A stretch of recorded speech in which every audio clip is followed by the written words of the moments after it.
Now, I have also had the great opportunity to be involved with Alby in business. It was just over 2.5 years ago. Well, let's say 2.5 years ago. I was still living on our game farm, and I was in another business opportunity, and I got this Skype contact request, and here's Alby contacting me, and I obviously at that time in my business, just like anything else, I added him into my contact list, and we started chatting, and then he called me all the way from Australia via Skype, and from there our relationship grew, got into businesses, and I learned from him as an individual, with his experience. Even at that moment in time, he was floundering around in the business. He was getting some success, but he didn't really have it to the place he really wanted it to be, and at the same time didn't have it at the point where he could quite literally call himself a success online. So I managed to work with him. We got our personal relationship growing, and once again, this is what this industry is all about. It's about listening to each other, helping each other, building relationships, and listening to each other's stories. And through that, we grew a relationship, and what has amazed me is how his ups and downs in life has gotten him to where he is today. So Alby, without further ado, mate, we would once again love to share from my end, love to share your story with them. So why don't you take over and share, all the things that you can. Before you go, let me just mention this though. Was it 2 months, 3 months, 4 months? I'm not really sure how long it was ago. I'm not really good with thinking back on time, but then I went over to Australia. Obviously, I visited Alby. I stayed over with him. And I was just, amazed all the time as we were driving around, as we were four-wheel driving, as we went fishing, as we went, we went out to go and spearfish. I was just captivated by all of the stories and the things that Alby shared. So with that said, Alby, I want to thank you, once again for the opportunity there to meet you and listen to your stories, because all of these things are impacting my life, and I know that if it impacts my life as a successful marketer already, it will most definitely impact other people, just like Raza's story has impacted me in a specific way. Even Raza mentioning the stuff that he was now this time being in hospital, thinking about his life, thinking about how things are going by, and really gives him perspective on life to handle things in a way where he focuses on the stuff that actually is the most important. And I was speaking about focus, not yesterday, but last week. So with that said, I know that we will gain a lot from your story, Alby. So I've already listened or read through the email that we sent out today, and I had a laugh thinking about some of the stuff that you wrote in there. That I could remember from being over and listening to your story, So once again, let's take it over, give it over to you, and you share with us so that we all can learn once again. I see you've found a little clapping button yourself, Lawrence. I've just got a bit of my own medicine. Thank you so much, brother. It has been an amazing 2.5 years that I've been connected with you, and I just realised I was going to do a whole talk on mindset and all the stuff, and I thought to myself, I've never actually on video told my story, and there's just a whole lot of stepping stones and a whole lot of lessons through my story, and I'm hoping that when I've finished, my story will be a lesson to anyone. And the lesson that I want you to get out of my story is that if I can do it, anybody can do this thing. Like, honestly, when you've heard it, you'll realise that, as Lawrence said, there is nothing special about any of us. It's just a mindset, and but we'll get to that a bit later. So I'm thinking I'll just tell my story, and there's some little lessons that I learned. They were all stepping stones on the journey to where we've got now. So my story actually starts, I was trying to find a starting point, but it actually starts before I was born. And my grandfather and my grandmother, they come from Holland, and my parents were both born in the Netherlands, as they call it. And my grandfather was trying to raise a family through World War II, and in the process of that, he got captured by the Germans, And I made this joke with Harold Seitz when we were over Nashville. So it was probably his grandfather that captured my grandfather. But he was put on a train, and he was sent to a labour camp, on the way to a labour camp in Germany. And my grandfather was an unbelievably tenacious man, and he managed to escape off the train and jump off the train. And of course, if you were found to have done that, it was certain death. But he lay still as the train went past, and he walked into the night, and he was actually rescued by German farmers. And over a 2-week period, he walked back into Holland, and then hid till the end of the war. And him and his brother did the most amazing things just to survive. He was telling me, I was very close to my grandfather. I was named after him, and we were very close. So I used to hear all the stories. They used to steal railway sleepers off the railways because they were soaked in oil.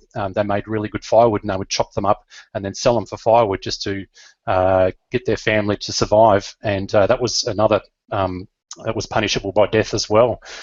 So just what he did to survive through the war. And then after the war, of course, they had nothing but the shirt and the clothes on their back. Australia had a thing called the post-war immigration policy, and him and my grandfather and my father and all their siblings came to Australia by boat, which was a 3-month trip, and they lived in a migrant camp here in Australia for 2 years.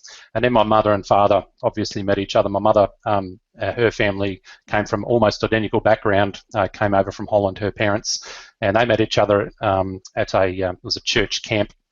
And they got married, and obviously 9 months and 3 days later, Alby Koster was born. I've done the maths on that one. So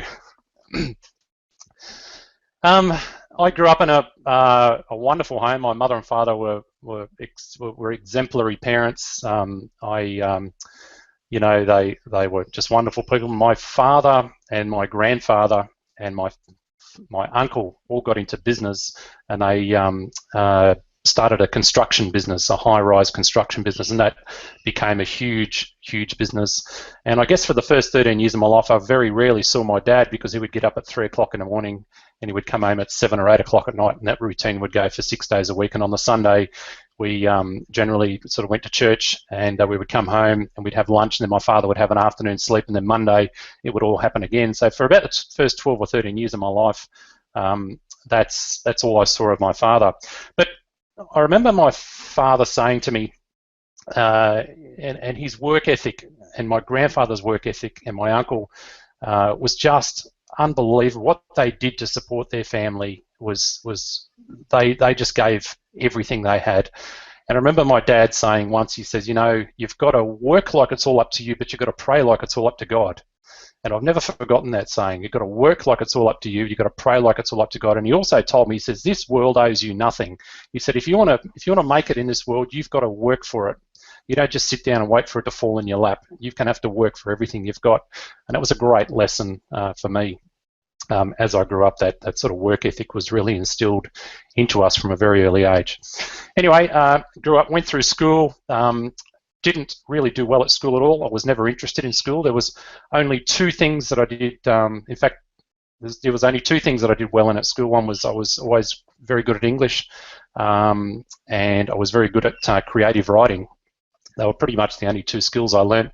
I must also tell you that we grew up in the same house as my grandparents, and because they couldn't afford separate houses, and growing up we only spoke Dutch at home. So when I went to school, Dutch was my primary language, and so I had trouble speaking English, and I think that's why English became it was something that I loved languages, and because I had to learn English and had to study it, it's something that I became quite good at school, and it was something that I excelled at. I was pretty much not good at anything else. Every single report card I got was Alby daydreams too much, Alby fidgets too much. Sport was another one of my passions as well, I must say. But he probably won't amount to much because he really can't focus or concentrate. And as you well know, Lawrence, I still have that same challenge now. Anyway, I left school. We had a bit of my father, who I hadn't seen really for 13 years of working so hard, but I had a very close relationship with still, he sold his shares in the business.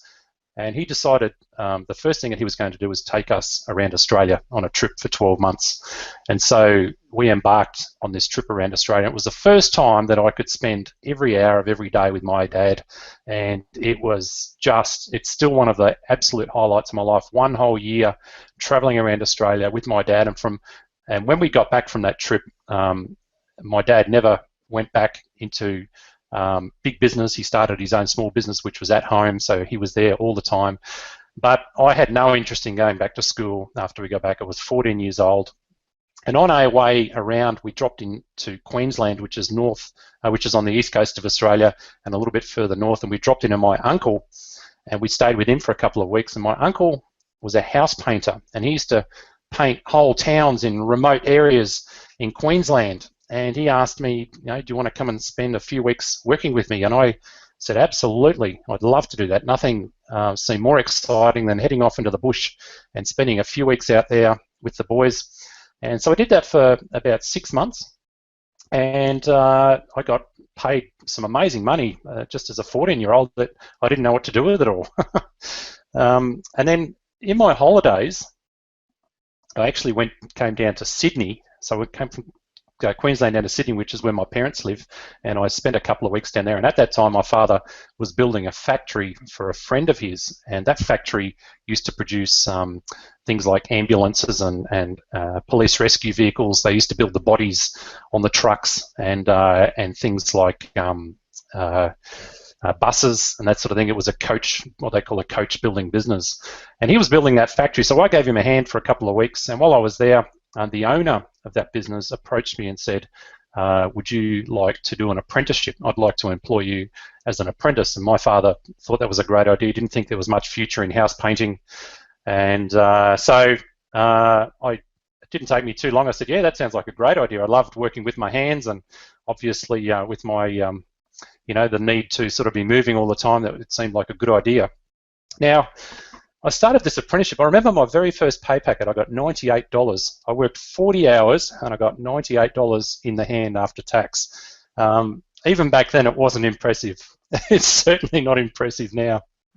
And so I looked at that pay packet and I thought, I have given 40 hours of my sweat and blood and tears, and I got $98. That's not even $1 for every drop of sweat that I've dropped.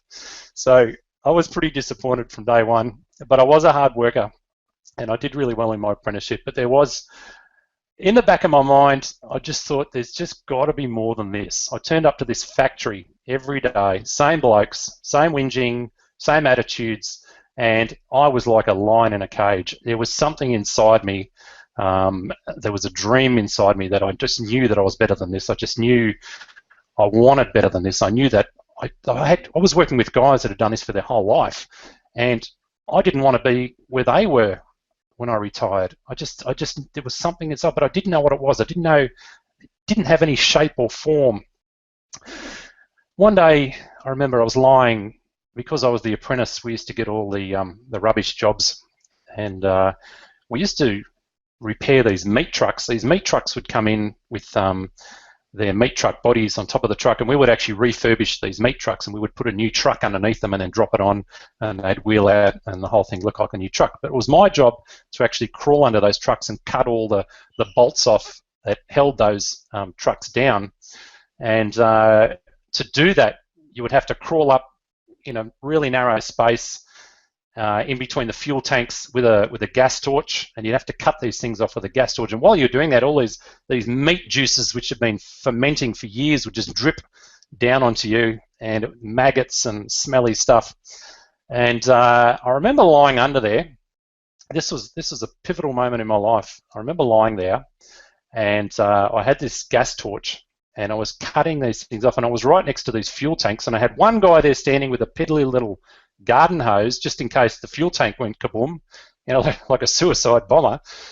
And I lay there and I had this juice dripping down my overalls, and I had this gas torch. I'm thinking, I'm probably a minute away from death, maybe less.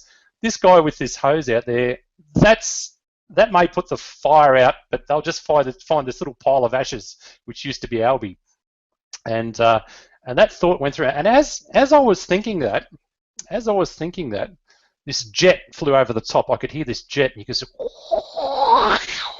flew over the top at that very moment. And I just lay there for a second. I actually turned my gas torch off, and I just tuned out of everything else that was happening around me. And I heard this jet fly over the top, and I just thought, that moment I thought, I want to be free. I want to be free like that pilot flying that jet. He's doing exactly what he wants to do.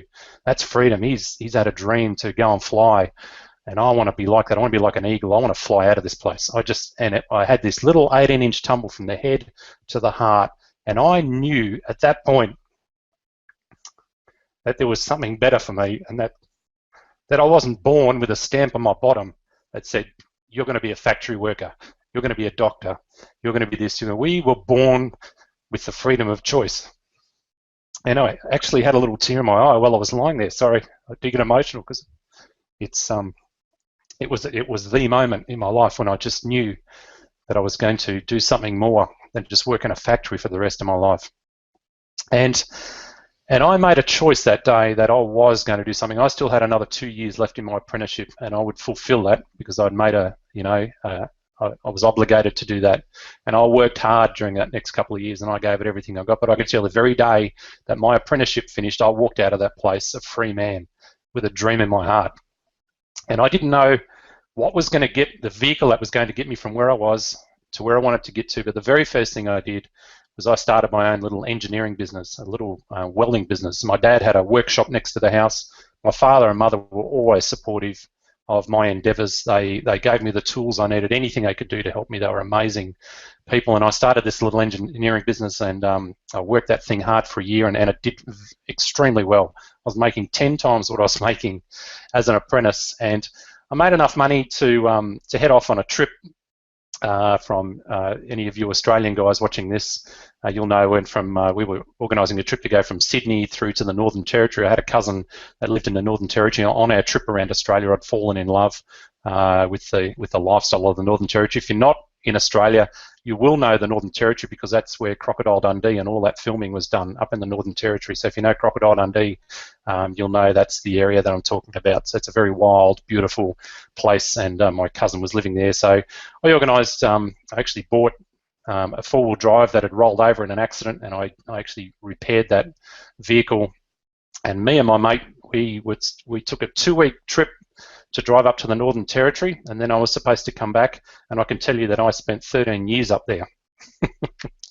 So it was a 2-week holiday that turned into a 13-year holiday. Now, my cousin at the time was doing some construction work in a really remote part of the Northern Territory. You Australians will understand where Arnhem Land is. So, I was always keen to work and never found any trouble finding work. So I went up to, you could only fly in. There was no roads up there. You could fly in. And we'd spend 2 weeks up there doing construction work on Indigenous communities, building houses up there. Then we'd fly back into town for a week and then out there for 2 weeks. And I did that for quite some time. Absolutely loved it. It was just wild and adventurous, and we did fishing and hunting, and I've always been brought up with lots of outdoor activities like fishing and hunting, and just had a magnificent time up there, and just really savoured that sort of adventurous lifestyle. Now, I'm just looking at my list here. So that job sort of came to a very natural end, and then I moved in with this guy that I'd become mates with, and he was quite high up in the government, and he got me a job working on drilling rigs. And what a drilling rig is, it's a machine that drills a hole in the ground and it finds groundwater. And I got a job with the government, travelling all over the Northern Territory, and we would drill water bores on Indigenous communities so that they would have water for the next 100 years.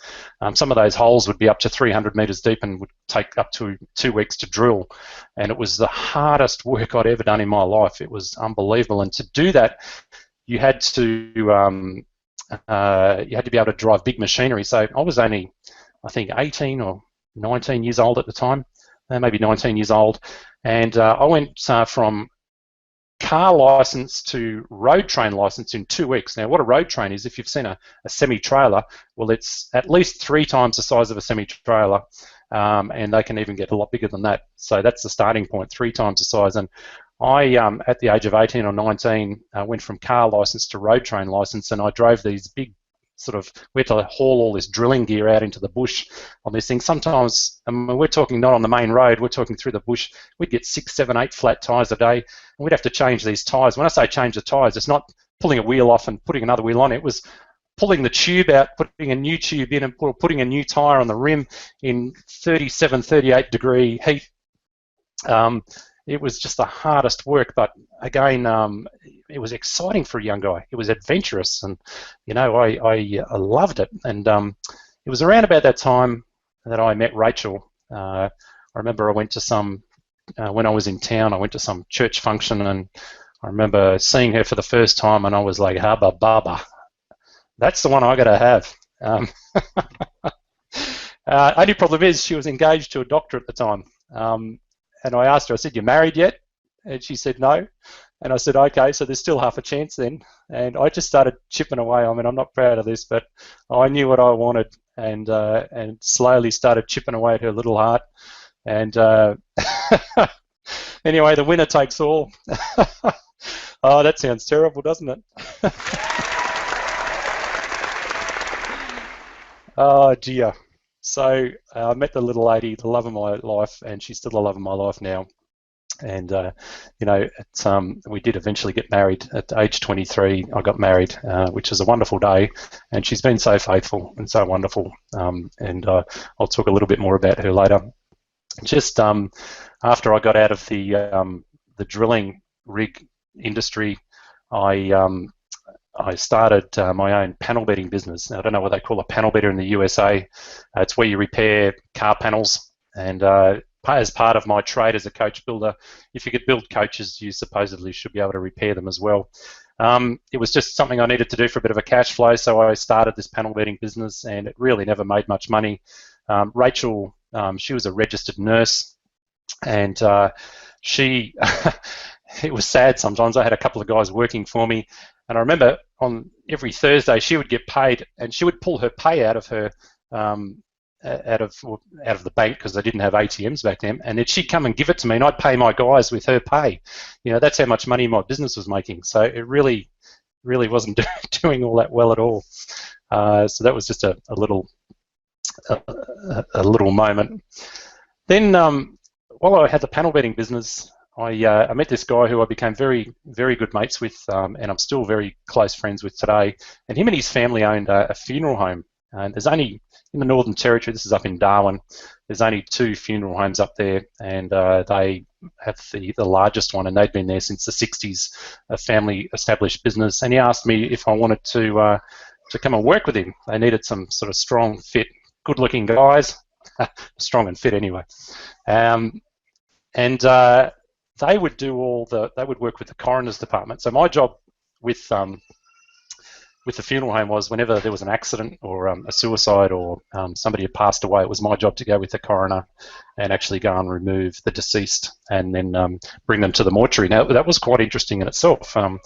Quite often I would head out in some really remote areas, pick up the deceased, and my job was to go and get a doctor's certificate or a death certificate and take it down to the hospital. And Rachel worked in the department where all that happened. She worked in the accident emergency department, so I'd see Rachel, we'd say hello, she would go and find a doctor, we'd get a death certificate, and so we always knew where each other was. And if she couldn't find me or get me on the phone, she'd just look at the news, and she would, if there was a car accident, she would always know that's where I was.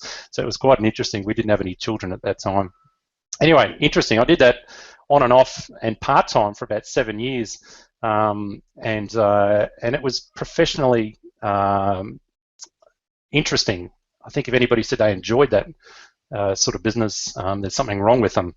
But I did a lot of funeral directing. I did quite enjoy that because it gave me an opportunity to be there with people as they grieved, and it was, just a really good way to learn how to communicate with people as well.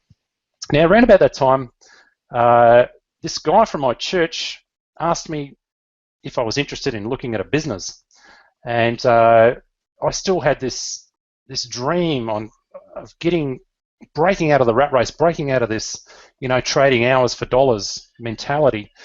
And of course, I was like a sponge. As soon as somebody said to me, interested in looking at a business opportunity, and this guy was pretty sharp, I immediately said yes, and he showed me the Amway business. Now, I had never, ever seen network marketing, multi-level marketing. I'd never heard of it before, never seen it before, never heard of Amway before. I think I was the only other person on the planet that had never heard of it before. And immediately got involved. I could see the potential, and it just opened up this whole world, a whole world that I had never seen before. It was a world that excited me because it told me that a guy who had no education, a little education, a guy that didn't have a lot of experience, who wasn't real clever, had an opportunity to mix it up with the big income earners. And I immediately saw the potential, and I hit that business hard. We hit it hard, we hit it fast, and we hit it continuously for 3 or 4 years, and we made a tidy little income out of the business. But if you're going to get into that business, that particular business, that is probably the hardest possible business. I learned pretty quick that I was the only person that had never heard of the Amway business. Everybody else had heard of it. Everybody else had an opinion about it, which I never had. But one thing that business did bring was a system, and a system of teaching and learning. It taught me to read books on people skills. It taught me to learn how to get along with people. It taught me about, how to manage my finances. It just taught me so many things, and for that I'm truly, truly thankful. Now, we only spent 3 or 4 years in that business, and we got out because it was an extremely difficult business to make a living out of, and so we and we moved on to other things, but it was another stepping stone for me. It was about learning things. Now, Rach and I, we got married sort of around about that time. I was 23 years old when we got married. Got married up in Darwin on a lovely dry season day. And it's about sort of the first year of our marriage, I had different expectations to Rachel in marriage. I expected a live-in housekeeper and a live-in cleaner. Rachel had very different ideas to me. Let's just put it that way. And there are a lot of what I call high-level discussions that went on. If you know my wife, which Lawrence does, that does not sit well with her, that attitude.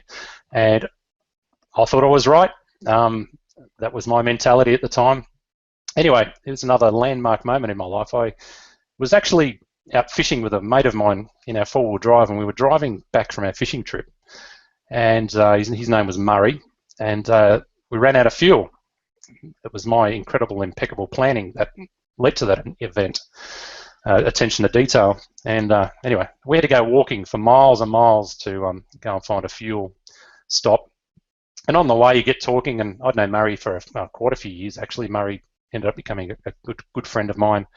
And he said, "Mate, so how's your marriage going? How's life going?" And I just unloaded on this guy. I said, "Look, I've married the wrong woman, and it's all her fault. All these troubles I've got in our marriage are her fault. Financial troubles are somebody else's fault. I had never had any money. It's this person's fault. I've got this problem. It's their fault." And went on and on and on, unloaded for about half an hour. And I couldn't believe the world was treating me this way. I deserved a whole lot better. And he just walked and nodded. And at some point, he said, "Alby, I've been listening to you." And he said, "I've been watching you for a few years now." And he said, "I've noticed that you blame a lot of people for a lot of things that you should be standing up and taking responsibility for." He said, "You should be standing up and taking responsibility for your marriage. You should be standing up and taking responsibility for your finances. And you should get up and stand up like a man and take responsibility for your life." And I've shared this story with Lawrence. I didn't even speak. I was absolutely gobsmacked that somebody could speak to me like that. And I looked at Murray and I said, "Murray, I can't believe as a friend that you would speak to me like that." And he said something really profound. He goes, "I can speak to you like that because I am your friend." And he said, "And I see this stuff happening in your life and you've got to change a few things." And he said, I forget exactly what he said. It was something along the lines, if you want to change some things in your life, you're going to have to change some things in your life. And so that messed with my head. I was bitterly angry with Murray for sharing that with me. And I think the reason I was so angry is because inherently I knew it was true. And I really was angry at myself. And I went away, and I actually went away for a few days on my own, and I spent a lot of quiet time praying, contemplating, and just getting a bit of a reality check on my life. And I came back and I just started reading these people skills books. Okay, this is the real beginning of my journey, and I got back from being away for a few days, and I got Rachel, and I said, "Is this what I'm really like? Do I blame other people?" And she said, "Well, it is." And we sat down together, and we made a commitment that we would support each other, and we would never blame each other anymore for the problems that we were having. And I made a commitment to her that I would stand up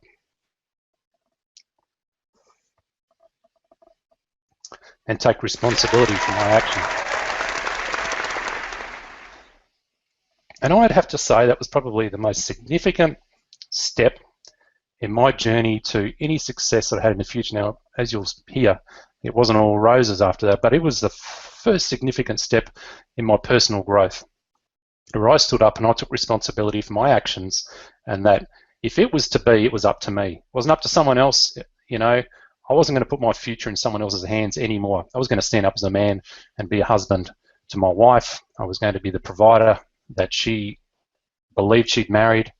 And it was just one of those real momentous occasions. And we embarked on a journey of reading together, reading books, reading relationship books. And one of the greatest books we read was a book called Personality Plus by Florence Littauer. And another one was called Men Are From Mars, Women Are From Venus. You've probably all heard of those books. And they made a dramatic effect on our marriage, and also dramatically affected the way that I related to other people. Up until that point, I always thought I was right, and I thought other people were wrong. After I started reading books, I started to understand that everybody thinks a little bit differently, and that to understand how other people think is going to help you get along in this world and help you to relate to other people a lot better. So that was another sort of stepping stone and a pivotal moment in my life. Now, I worked out that this manual labour deal, working with your hands and working hard every day, it really wasn't giving us the lifestyle that I wanted. And I thought maybe education, I had to get more educated. Maybe because I wasn't highly educated, left school at 14, maybe that was the reason why I was still struggling financially. Relationship was getting better, but the money was just always an issue. Like, we always had what I call too much month left at the end of the money. And it was a terrible existence. And I thought, well, I've got to get educated. And I rolled up to the university, and I always had an interest in fish and fishing, and the dream business I always had was I wanted to get into what they call aquaculture. Aquaculture is dealing with live fish, growing live fish for either the food trade, or in my case, we were looking at the pet trade, fish on a global sort of a scale, and I'll tell you a little bit more about that in a minute. Anyway, funniest thing, I'm thinking, well, I'm just going to go to university. That's what you do. You roll up at the university and you tell them you're going to university. Well, I rolled up to the university and I said, right, I'm here to book into a science class and I want to study aquaculture. I said, hey, that's fine. I was 21 years old at the time. And they looked at me and they said, oh, have you got your, all your school papers, your education papers? I said, no, I haven't got any of those. And they said, oh, well, how much, you must have got to year 12 in school. So actually I left in year 9, which I left when I was 14. And no joke, this lady stood up and she walked out and she didn't say a thing. And I'm convinced to this day she walked out the back and laughed her head off. And she came back and she said, I'm sorry, Mr. Koster, there's just, you can't even enter university without some sort of qualification. And I said, well, it's what I have to do. It's what I need to do. I need to get into university. What's it going to take? I'll do anything it takes to get into university. And she said to me, she goes, look, I'll have a chat to the dean and I'll get back to you. Anyway, I got a letter in the mail and it said, Mr. Koster, in normal circumstances, you're not allowed in university. Basically, you've got no education. But what we'll do is, if you go to this 3-month bridging course and study mathematics and chemistry, and if you pass that, we'll allow you to go into university. Now, I shared this with Rachel. Now, Rachel is a chemistry and mathematics whiz. She needed all those skills to become a registered nurse, and she loves the subject. And Rachel said to me, she said, look, I will tutor you and see how we go. So we spent 3 months going through this journey. This is a 14-year-old bloke, right? no education, trying to study university level chemistry, university level mathematics, and it was just the hardest thing mentally that I've ever had to do in my life. I mean, I had trouble focusing at the best of times, but then trying to study chemistry and science at that level was just insane. Rachel was just wonderful. She had these really cool little ways of teaching things. Like I remember learning about redox reactions, and she goes, "What's a redox? Or what's oxidation?" And she had a little thing called oxidation is loss of electrons, reduction is gain of electrons, oil rig. So she had these really cool little ways which she'd learned from her teacher of teaching me. So I'm a bit of a picture thinker. And so we got through, and man, it didn't sink in. I went and did this exam, and then what they do, just to publicly humiliate you, is they post the results on the door of the science lab. And I didn't even bother going there because I knew absolutely that I had failed this thing. And it was later that afternoon, because I had a couple of mates that went to university. I got a phone call from my mate. He goes, "Mate, I can't believe you passed that thing." I went, "What?" He goes, "Mate, I can't believe that you passed that exam." And I said, "You're joking." He goes, "Yeah, not only did you pass," he said, "you got a distinction." And I laughed, and I got in my car and I ripped down to the university, and there on the door, which I thought was going to be the most publicly humiliating experience of my life, there was a big D next to it. Now, I still think today that was a mistake, okay, a typing mistake, but I was prepared to take it. And maybe that was just a little bit of luck, or, you know, anyway, there was a distinction next to that, and I got a little certificate to say that I'd passed with a distinction. And when the university started, that semester I started studying science. Now, I didn't finish my degree, but I met a guy there who became a really good mate of mine, and I learnt enough, just enough to get me into the business that I wanted to get into, which was aquaculture. I got to this point where I go, okay, I've got enough knowledge there to get into this business. And my mate actually finished his university degree. We got in business together, and we started, I would have to say, we started a business where we would travel around the Northern Territory, and we would catch live wild fish. Now, the Northern Territory has all these fish that are really endemic to that area, really unique, and you don't find them anywhere else in the world. Really cool things like barramundi, Saratoga, and little catfish species, and they're very, a lot of them are very hard to keep. And we bought this 5-acre block, and we built this huge warehouse, and this thing just grew into a monster. It was a pumping business, and we supplied the world with live fish. We were supplying SeaWorld in Australia, Darling Harbour Aquarium, with big freshwater sharks and freshwater stingrays, and it was the most adventurous lifestyle. You know, we'd have our guns with us because there was crocodiles all through the rivers, and mate, for a young guy, that was just the business to be in. And Rachel eventually gave her job up. We were making so much money with this business. Rachel eventually gave her job up and came and worked with me full time, and her one and sole job only was to stand on the bank of the river with a big spotlight and spot the crocodiles, and so that I wouldn't get eaten. So it was in her interest to kind of help me. So she still had a husband, and that was just a fabulous time in my life. In fact, we went to a marriage enrichment course a few years ago, and there was long drives quite often together, and they asked us to write separately on a piece of paper what are the most memorable times of your marriage.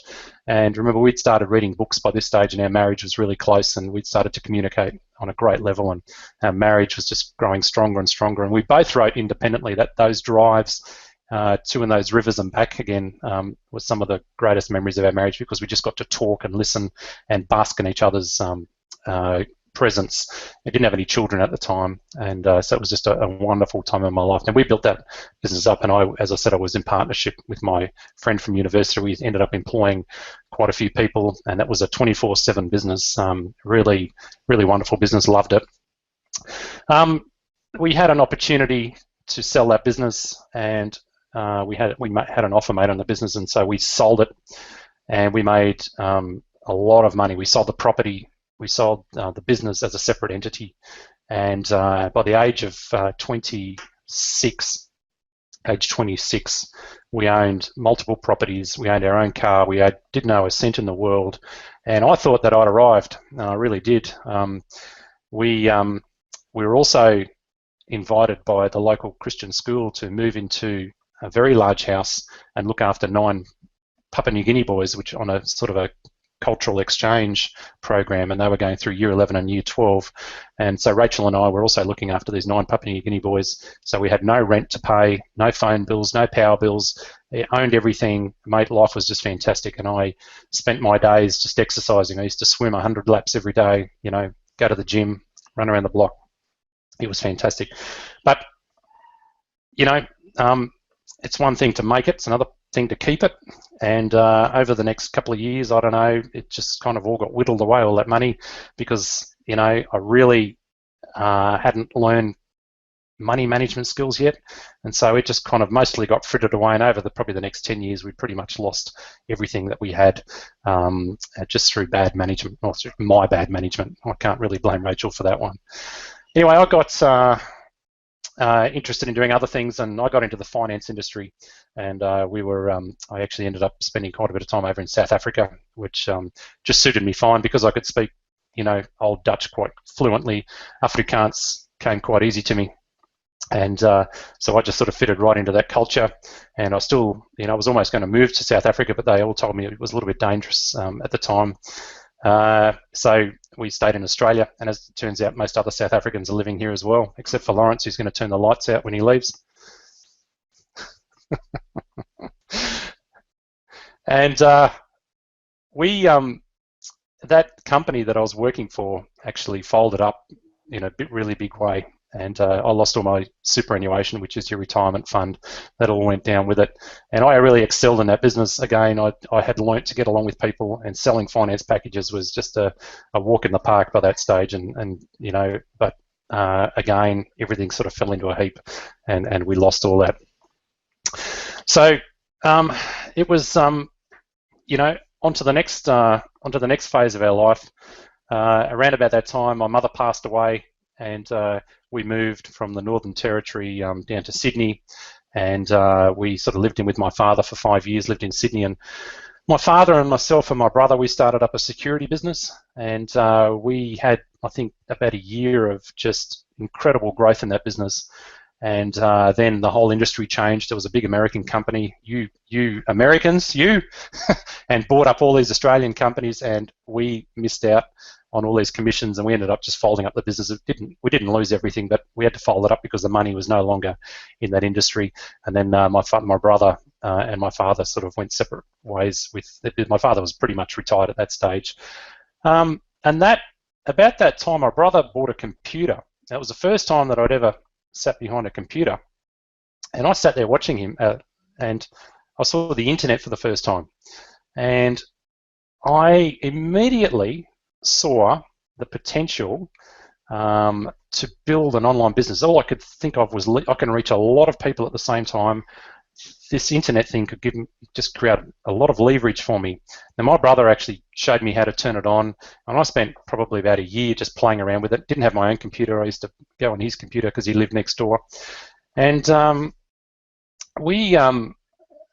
just was passionate about, I was committed to making this internet thing work for me. Now, I got involved in an online business, which is actually still around today, and I started sponsoring people. I was putting ads online. I was doing paid per click, which is all new to me.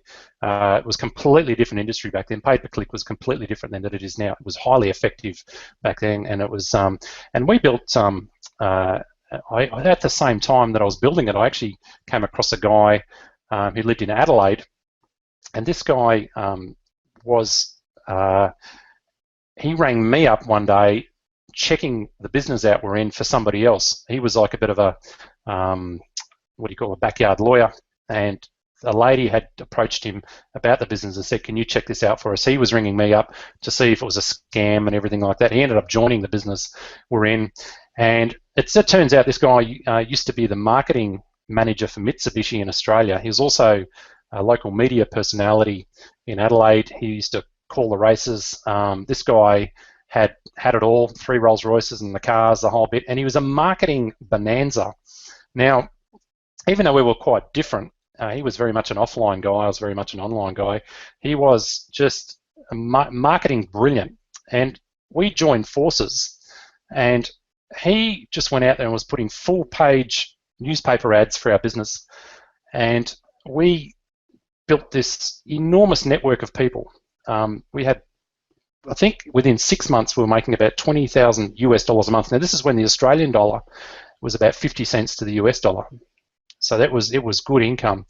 And on the back of that income, we decided to pack up our family, and we bought a bus that had been converted to a motorhome, and we travelled around Australia for 2 years on the back of that business. Now, internet back then is not like it is now. We were running everything through a CDMA mobile phone, and it was costing us, I think, $800 or $900 a month in internet access just running it through this phone. But it was a wonderful business, and so, you know, guaranteed income, residual income, and that was the first time that I'd ever had, apart from my Amway days, that I'd had an online residual income. Now, I have to say that this John guy that I was in business with, he was the brilliant mind behind it all.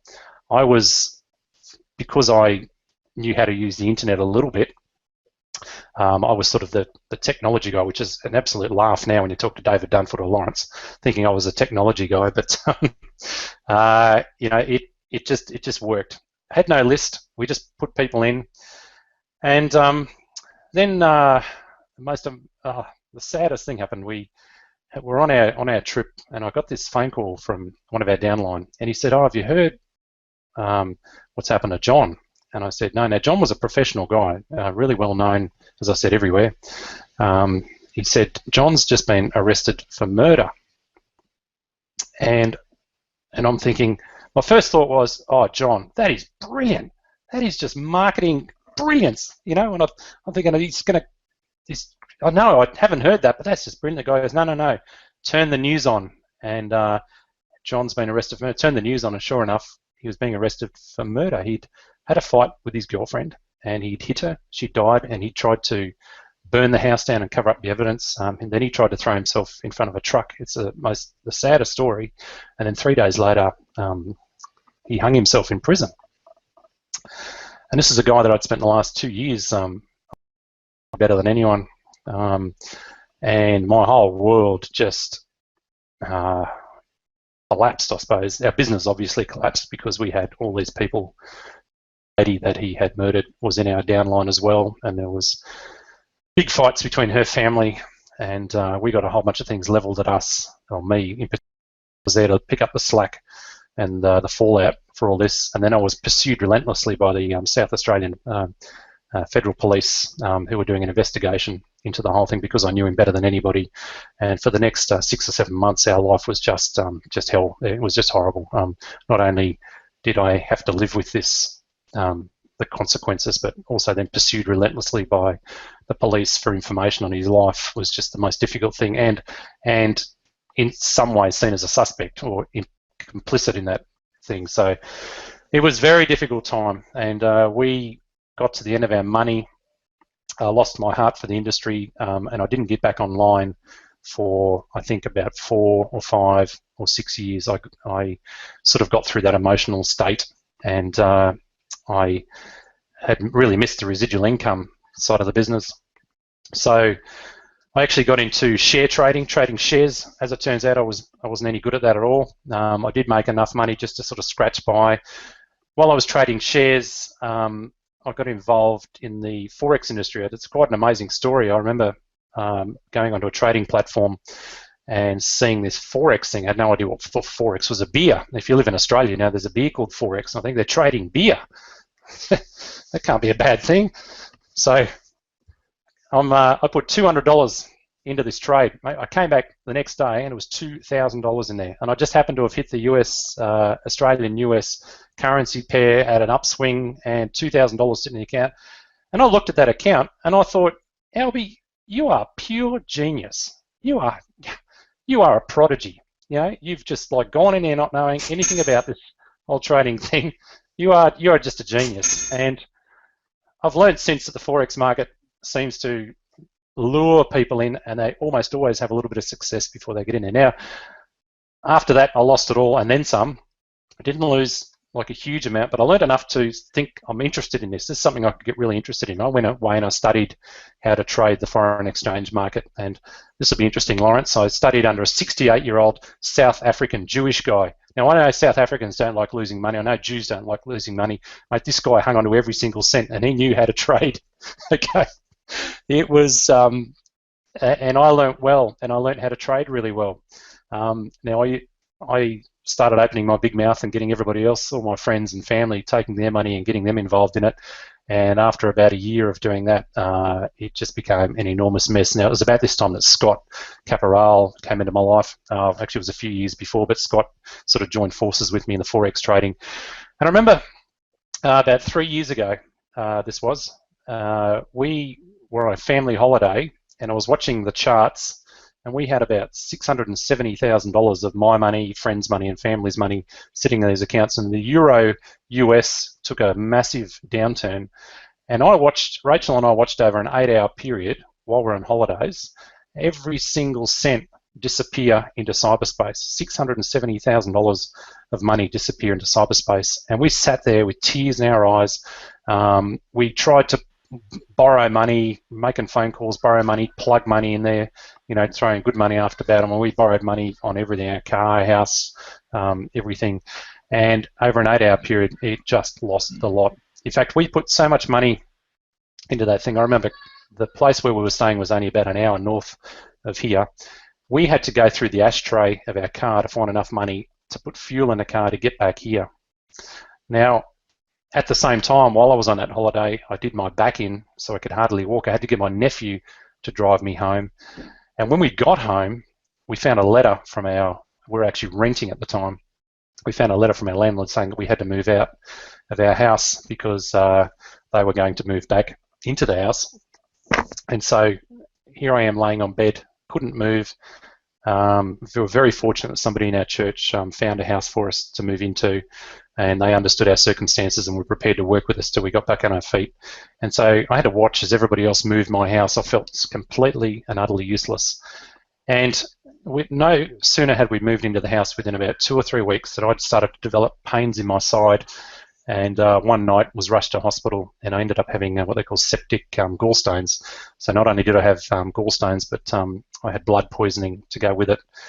And over the next 2 or 3 weeks, I think I lost about 14 kilo, and I was knocking sort of on death's door, and I had at one time had the paddles out, trying to revive me as my wife walked in the door. That was a glorious moment for her. And I don't think that was probably the lowest point in my life. I remember lying there and had no income. My wife had just moved. Nobody was paying the rent. Raza, I feel for you, brother, when you went through your episodes. I know how you feel, and I lay there and I was just empty. I was devoid of emotion, just empty. All I knew that was, just my kids were fatherless. My wife didn't have a husband at home, and I didn't even know if I was going to make it through this thing. And I did know that there was God looking after me, and I do have a very deep faith, and so I lent on my faith, and the good Lord did get us through that. But we got through the other end, and we had people angry at us because they'd lost money.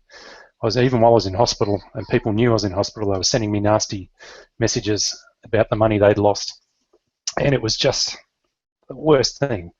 We lost everything. We lost more than everything. It was, and to get up one more time was just the toughest thing. Anyway, we got through that. Me and my wife's a nurse. We've got some wonderful friends that came to our side. I've got friends that were doctors that looked after us. In fact, I'm looking at one of our friends right now who looked after me. She's got her kids that stay here. She's just walking out there now. And, just a really tough time in life, and another time to really contemplate the things that are important in your life.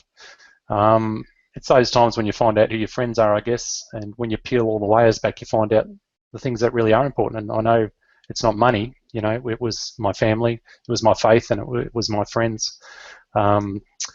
Anyway, it was time to get back up. It took, I think, about 2 or 3 months to get back into any sort of physical shape where I could do any sort of work.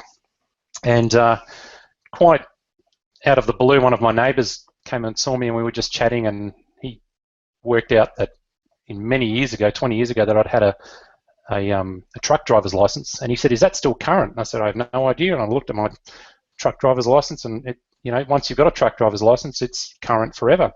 And he offered me a job to drive things called B doubles, which is in Australia they call a mini road train. So it's 2 trailers on the back of a truck, and he offered me to drive that. And that was like interstate, about 5,000 or 6,000 kilometres a week, which is about, I don't know, 3 or 4, probably 3,000 miles, I suppose, a week.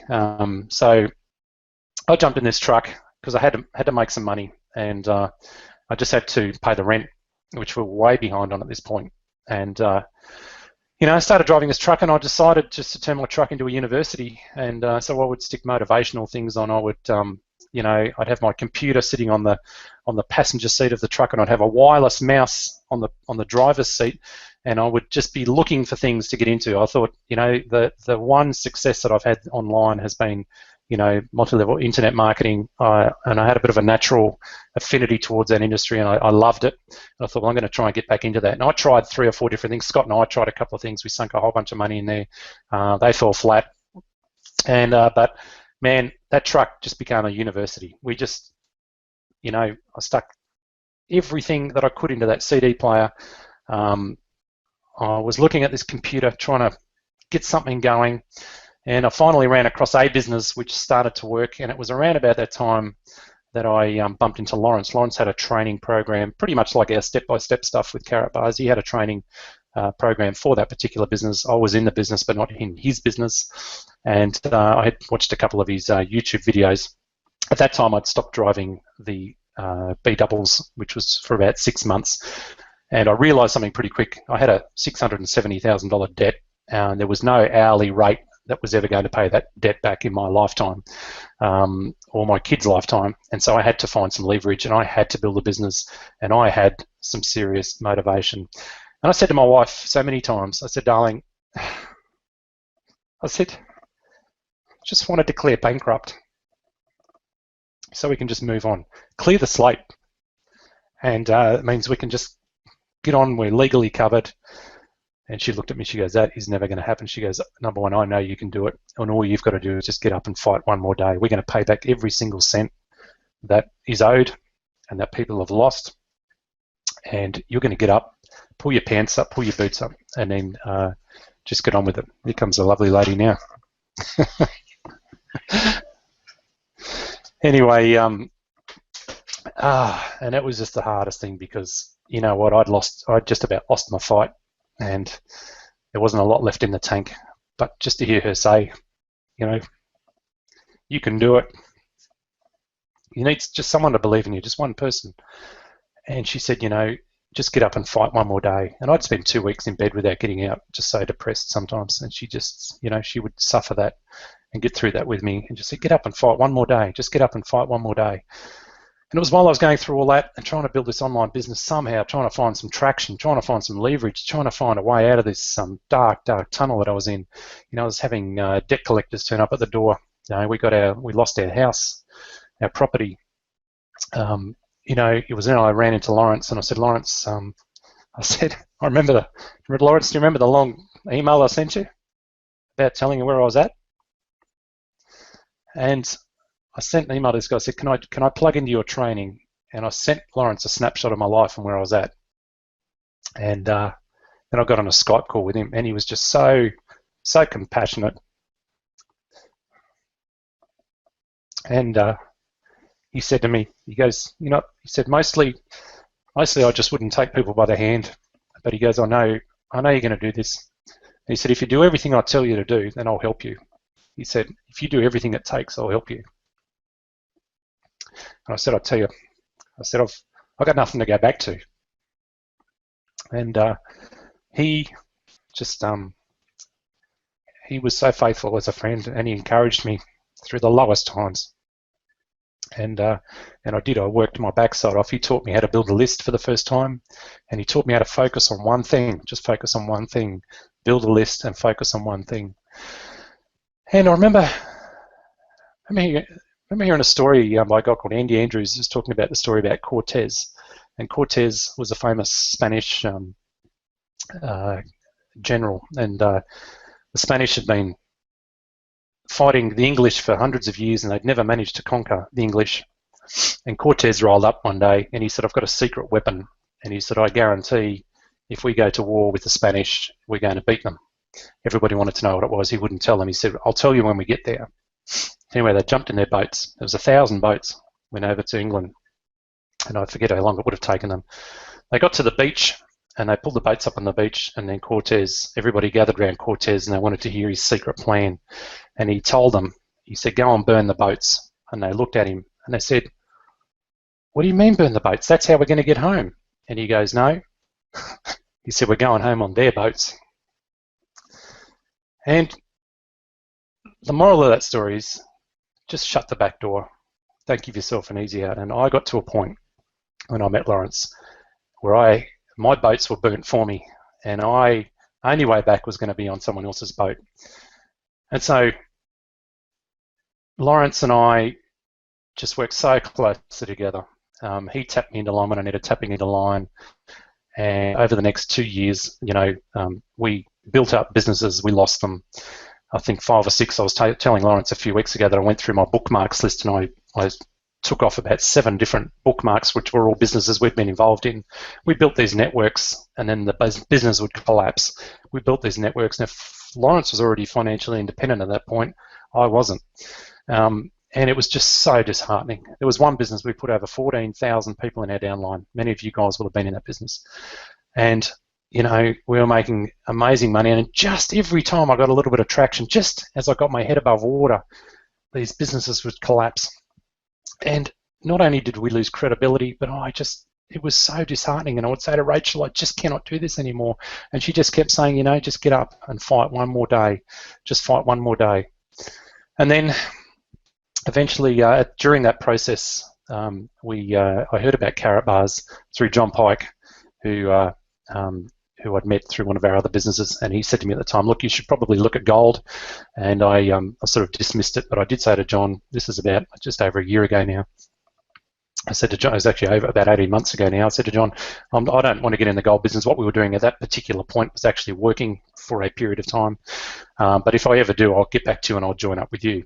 Anyway, we went through 3 or 4 businesses where all our income just disappeared into cyberspace. Like every time one of these businesses would collapse, it was like, you'd clutch your computer screen and there was just nothing left. And man, it was just like failure after failure after failure. And I just thought this is so elusive, this thing, this internet marketing dream, this dream of financial independence is, what does it take? What does it take? And Lawrence just said, keep on going. He said, we've got to keep on going, we've got to keep on trucking, because quitters never win and winners never quit. And this is why it's so important to get a running partner, someone that you can run with, somebody there to build you up. I've been there for Lawrence sometimes when Lawrence has been really flat about just things that happen in life, and we've been there to encourage each other. Just find someone you can run with, or someone that's there.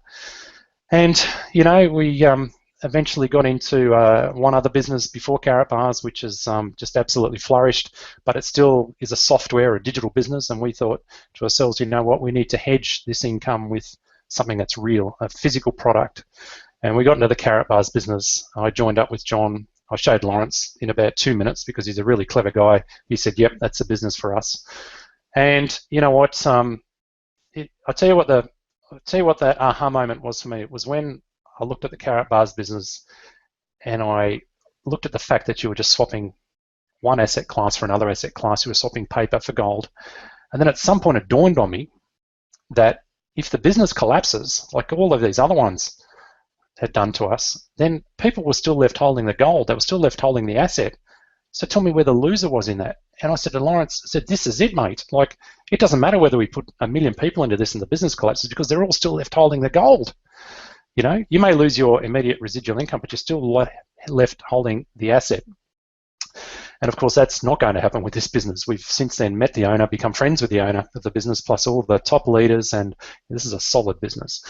But we hit this business, as Lawrence said, he came out here about 4 months ago, and he and I sort of brainstormed, and Scott came over as well from Indonesia, and we brainstormed about the way we could move forward, and we're just absolutely convinced that this is a business for our future. This is a business for his family, for my family. I can tell you that even after just 4.5 months, the income that we're making from this every week, you know, I don't want to give you exact numbers, but it's blown me away. It has just blown me away. The people that this business attracts are just such a cut above anything else we've been involved in. The leaders in this business are outstanding. We love everything about this business, and as Lawrence and I quite often say, you know, till they throw dirt on our face and this business is still alive, this is what we're going to do. We are passionate about this business. There is nothing else that we want to do more than this business, because it has a real product. It's the people that are getting involved. We are in love with our group. They're just the most beautiful group of people we've ever had the pleasure to deal with in my 23 years of this marketing, the internet, not internet, multi-level marketing or network marketing industries. This is the best team that I've ever been involved with, the most genuine team. And I was just listening to a story before about a guy that was probably felt a bit like me many years ago, and you know, very frustrated with where he was at, and he wanted success, and he sought out somebody who was very successful, and he said, would you teach me the success that you've got? And the guy said, well, what you need to do is come down to the beach tomorrow morning, and I'll teach you the secrets to success. So the guy turns up in his suit, you know, all nicely dressed, thinking he needed to dress for success, and he should have brought his swimmers, and this guy took him by the hand and took him down to the water, and this guy's going, this guy's crazy. What am I doing on the beach for a start? I'm in my good clothes. Dragged him into the water, and then at some point when the water got deep enough, he just held his head under the water, and he held it and held it and held it till the guy almost drowned, and then he let go, and the guy got up, and he took him down to the beach, out of the beach, and this guy was so angry at him, and he said, I trusted you, and I wanted you to teach me about success. And the guy goes, well, I just taught you the greatest lesson you could learn. He goes, what was your only thought when you're under that water? What was your only, one and only thought? And he goes, it was to breathe. And he said to the guy, when you want success as much as you need the breath of air, that's when you're going to start to succeed. And when I heard that story, and I heard that story many years ago, and I heard it again just recently, you know, that is true. When you want success as much as you want the breath of air, I mean, you have got to fight for it. It's not going to come and drop into your lap. You know, you're going to have to give up some stuff. You're going to have to give up some television. You're going to have to give up Facebook. You're going to have to give up a lot of things. Those things don't make you money. They cost you money. And one of the greatest things about working with Lawrence is that he has taught me to focus on income-producing activity. He's taught me to focus, and he's taught me how to build a list. And with all the other things that I've learned in my life journey, getting along with people, you know, it really is the culmination, this Karatbars business culmination of a lifetime's work. Now, I can tell you that it hasn't been easy as well. Like when we started this Karatbars business, we're still paying off this Grand Canyon of debt. You know, even while building this Karatbars business, I've had to fight a debt collector out on our street who wanted to repossess our car. You know, we've lost our property. We've had bankruptcy claims against us. You know, we've had the sheriff's department walk in here twice in front of my family, in front of my wife and kids, and do a stock take of everything we own. That is a very, very humbling thing for a husband and a father to go through. But my wife kept saying, just get up and fight one more day. Lawrence kept saying, you can do it, mate. I believe in you. You know, but I can tell you that, you know, I wanted this thing as much as I wanted the breath of life. And I needed to. I had no boat to go back on. And that's the point that you've got to get to. You've just got to get to that point where you sell out to what you want. You know, the rest of this world lives in mediocrity. That's not what we're about. I mean, Lawrence could retire now and spend the rest of his life enjoying the fruits of his labour. He chooses to keep building his business because he wants to help guys like me. He wants to help guys like you. You know, that's a choice that he's made. And you know, it's a wonderful thing to have in a leader, somebody that's so transparent and so helpful, and somebody that's committed to your success. And one of the greatest things about this industry is that you can reach into that pile of a mess that this world leaves and reach people who have been so hurt by the corporate world and so hurt by, you know, by failing, and you can reach up to them and you can breathe the breath of life back into them and say, look, I believe in you and that I will help you, I'll stand beside you, I'll encourage you, as long as you're prepared to do the work. We're not going to give it to you, we're not going to give you a hand out, we're going to give you a hand up. And if you're prepared to do that, then we're prepared to help you every step of the way. So Lawrence, I think I've gone on long enough. I haven't even looked at the time, and we've gone for an hour and a half after giving you such a hard time last week for going on so long. That's it from me, brother. That's no problem, mate. There's, I mean, what can I say? I said, before you started, I said, I always sit and listen, and I learn every time, every now, man. I have, over the last 2.5 years, learned so much from you and listening to your story, and now just sitting here listening again. I just continuously learn. It's just like I said. I've early in life learned to make the decision to be open to learn. It's an actual choice. It's like making a decision. It's like a switch that you turn on to be willing to learn. Because, like I said last week, I spoke about us as being humans. We all have a sense of pride, if I can put it like that, and that pride, most often than not, is a stumbling block. It gets you to not put on that switch to learn, because somehow you want to learn to do something that you aren't able to do at the moment, or you want to build a business and you need to learn a few skills and develop a specific mindset a little bit in a specific way, but yet you want to question when you learn from more successful, or have the opportunity to learn from more successful people than yourself. And then at the same time realizing that you can really learn from anybody, regardless of where they are at in life. We are all just normal human beings. Guys, you are sitting there, you're watching a hangout like this, you're listening to an emotional story of somebody's life and what they have experienced throughout life. It is really a people's business. It's getting you to connect with them, because there's so many things in my own personal life that I can connect with what you have experienced throughout life, and I know that Raza can listen to you and connect to so many different things that you have experienced in your life that he has also, and that stuff has shaped your character, it's shaped your mindset, it's shaped you to become the individual that you are today, and that's why you're picking the fruits of your labor. It's just because of the fact that you've actually listened, you made the choice to listen, and then decided to focus. I mean, that was what last week's hangout was all about, and once again, what has shined through your story is that you have been quite literally all over the place, like I have when I was younger. I've done this and done that, jack of all trades, master of none, really. And it's up until the point that you have had a real reason as to why you want to do it. Your why was big enough, and you actually made the choice to focus. And that's why you've created the success that you have. And we are all thankful for what you are, and you are as a person and as a leader in this business.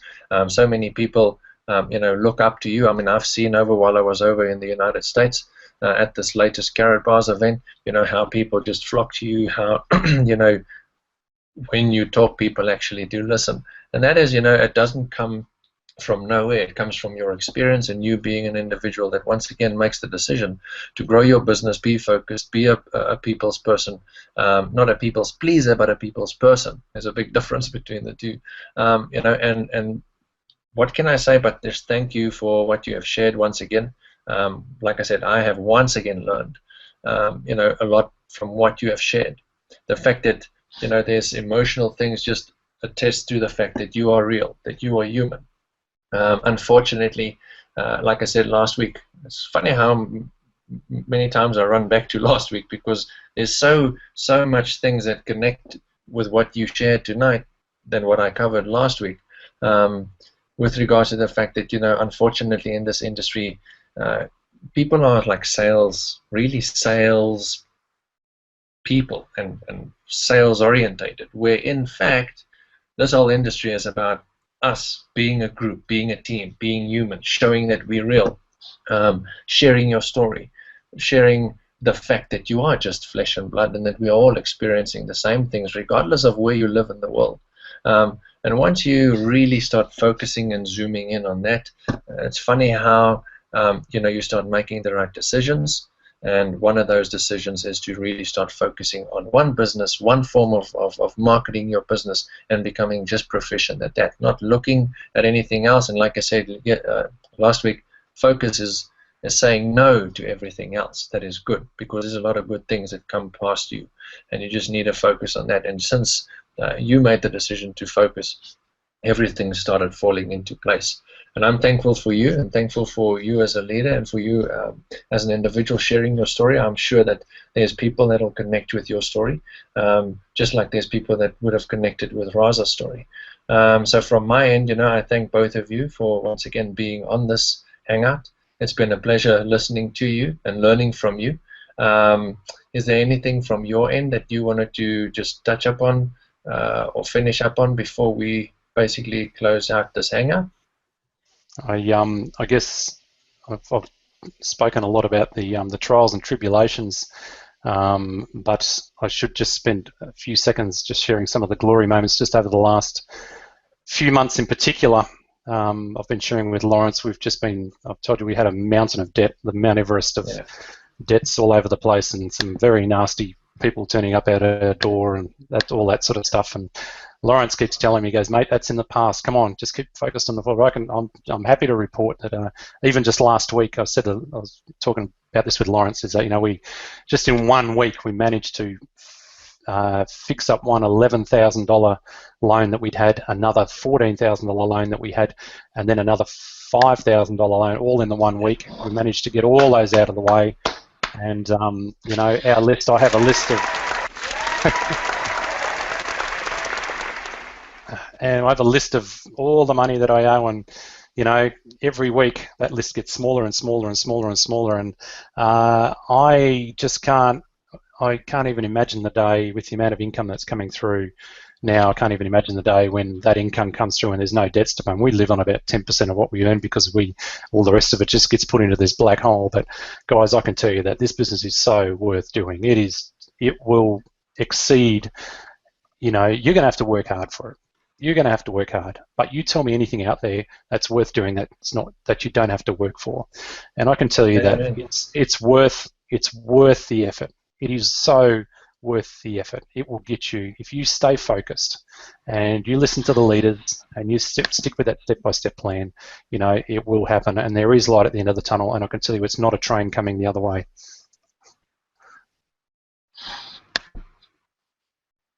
Yeah, well, sorry, my internet just dumped in for a second. But yeah, I mean, as well I could have remember from what you asked, it is worth it. I mean, I've been in this industry for 9 years now, and I've been through plenty of businesses that go on and that then just crash. In my opinion, number one, a vehicle needs to have something that's real, and I mean, what more real can you get than gold?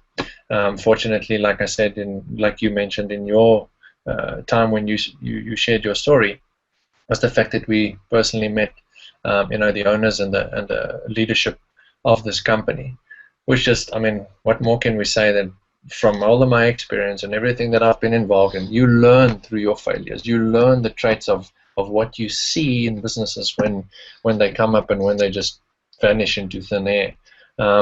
So looking at Karatbars as a business, it's a brilliant business. It's probably, at the moment, out of all of my income sources, it is definitely something that has the potential to be the most powerful business that we are involved in. So that is why I'm focused here. And I mentioned also that my main focus or main reasoning for this particular business wasn't the money. It was because of the fact that, number one, here, something that happens inside of Karatbars is something that happens nowhere else, and that is the educational part of what happens on the global scale.